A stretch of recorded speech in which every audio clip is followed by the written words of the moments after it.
ውስጥ አስክሬኑን ያለበት እናሳያቸዋለን። ተላጃ ውስጥ አለ። ካልሆነ ግን እዚህ በመንግስት እንዲቀበሩ ንገረኝ። የኔ ወንድም ነው ስላልኩት ማለት ነው። የወንድምህን ፎቶ ላክልኝ ሲለኝ የወንድሜ ፎቶ ነው ብዬ ልኬለት ያንተ ቤተሰብ እዚህ የሚኖር ሰው ካለ እንቀብረዋለን የሚል ሰው ካለ ስልኬን ስጣቸውና ላሳያቸው። አስክሬኑ መጥተው መቅበር ይችላሉ፣ መውሰድ ይችላሉ። ተላጃ ላይ ነው። ካልሆነ ግን እዚህ መንግስት እንዲቀበር እናደርጋለን ንገረኝ አለኝ። እሺ በቃ ቤተሰብ አረጋግጬ ምናምን እደውልልሃለሁ፣ ስልክህን እሰጣቸዋለሁ አልኩትና በጣም ነው ያዘንኩት። በጣም ሪሊ በጣም የሆነ አስክሬናቸውን ሳይ እንዴት አባቴ አድርጌ ልንገራቸው። አይ ወላድ ይሄ ሁሉ ወጣት እንግዲህ ከአንድ ማህበረሰብ የወጣ ወጣት ነው። ከራያ ውስጥ የወጣ ወጣት ነው። ከአንድ ቀዬ የወጣ ወጣት ነው። ባለፈው ስንት መቶ ምናምን ሰው በአንድ ጀንበር አልቆ የራያ እናት እንባዋ ሳይደርቅ እንደዚህ የደም እንባ እያለቀሰች አሁን ደግሞ ይሄን ሁሉ ወጣት እስከ መቼ ነው ግን? ቆይ እስከ መቼ ነው?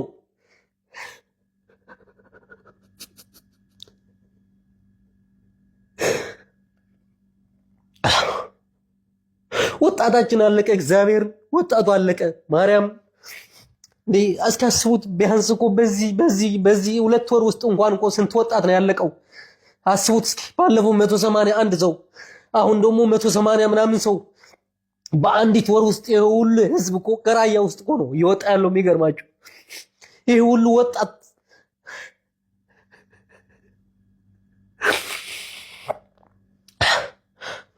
ወጣት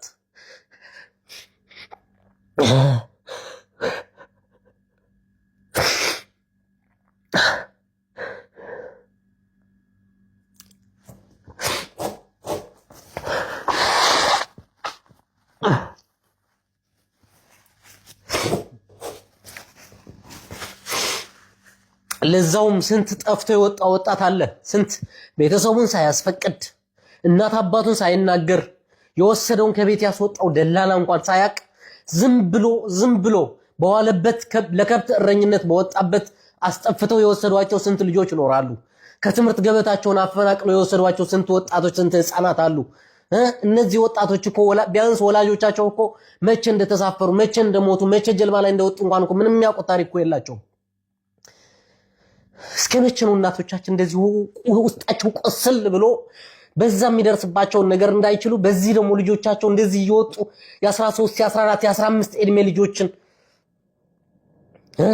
መቼ ነው የሞት የሚያበቃው? መቼ ነው እናቶቻችን እንደዚህ አይነት መቼ ነው ደም ማልቀስ የሚያቆሙት? ህገወጥ ጉዞ እባካችሁ አይ ነው ተመችቷችሁ አይደለም የምትሰደዱት እናውቃለን። ግን ፕሊስ ቢያንስ በአንድ ወር ውስጥ ባለፈው 181 ሰው አሁን 180 ሰው እንደዚህ ወጥቶ ሲቀር የአሳራት ሆኖ ሲቀር እንዴት እያስተላችሁ ነው እናንተ ይሄንን እያያችሁ የምትሰደዱት? እባካችሁ ስለወላድ ስትሉ እባካችሁ ኧረ በስለ እግዚአብሔር ስትሉ እንዴ ቢያንስ ለወላጆቻችሁ ዘኑ እንጂ የምር እናቶቻችሁ አባቶቻችሁ ይሄንን ነገር አይተው እኮ እድሜ ልካቸው እኮ የደም እንባ ሲያለቅሱ እኮ ነው የሚኖሩት። ለምንድን ነው ስንናገር ማትሰሙን? ቢያንስ እኛ እኮ ለእናንተ ብለን እኮ ነው እንደዚህ ስንጮህ የምንውለው የምንናገረው እኮ ክፉ አይን እያየን ስለሆነ እኮ ነው። እንደዚህ አይነት የሚዘገንኑ አስክሬኖች እየተላኩልን ስለሆነ እኮ ነው። ሁሉም የሚላክልን ነገር ወደ ሚዲያ አናወጣውም። አይተነው ቀስማችን ስብር ብሎ ዝም የምንለው እኮ ስንት ነገር እኮ አለ። ኧረ ስለ እግዚአብሔር ኧረ እንዳው ስለ ወላድ ስትሉ ባካችሁ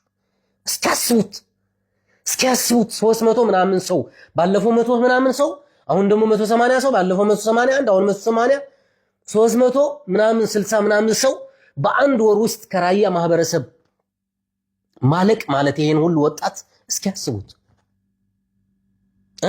በሌላው በኩል ደግሞ ከሌላው የኢትዮጵያ ክፍል ደግሞ ልክ በዛው ልክ እየወጣ እንደዚህ ሲያልቅ በሳዑዲ ድንበር እንደ ቅጠል ይረግፋል። በዚህ በባህር ላይ የአሳራት ሆኖ ይቀራል። ምንድን ነው የምናደርገው? ኧረ እባካችሁ ስለወላድ፣ ኧረ ስለ እግዚአብሔር ስለፈጠራችሁ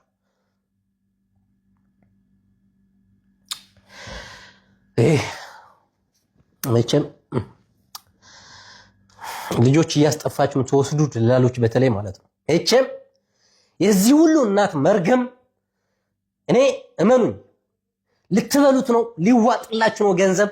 ህፃናት ልጆች እያስጠፋችሁ እየወሰዳችሁ ወላጅ ሳያቅ ልጄ የት ገባ ብሎ እየተጨነቀ በዚህ ሰዓት ሊዋጥላችሁ ነው፣ እንጀራ ሊሆናችሁ ነው፣ ገንዘብ ሊሆናችሁ ነው፣ ይህንን ገንዘብ ሊያሳልፍላችሁ ነው። ሪሊ ነገ ጧት ይህንን ሰርታችሁ አሁን ሀገር ቤት ገብታችሁ ኑሮ ልትመሰርቱ ልትኖርበት ሊበላችሁ ነው። እንዴት ነው የሚዋጥላችሁ?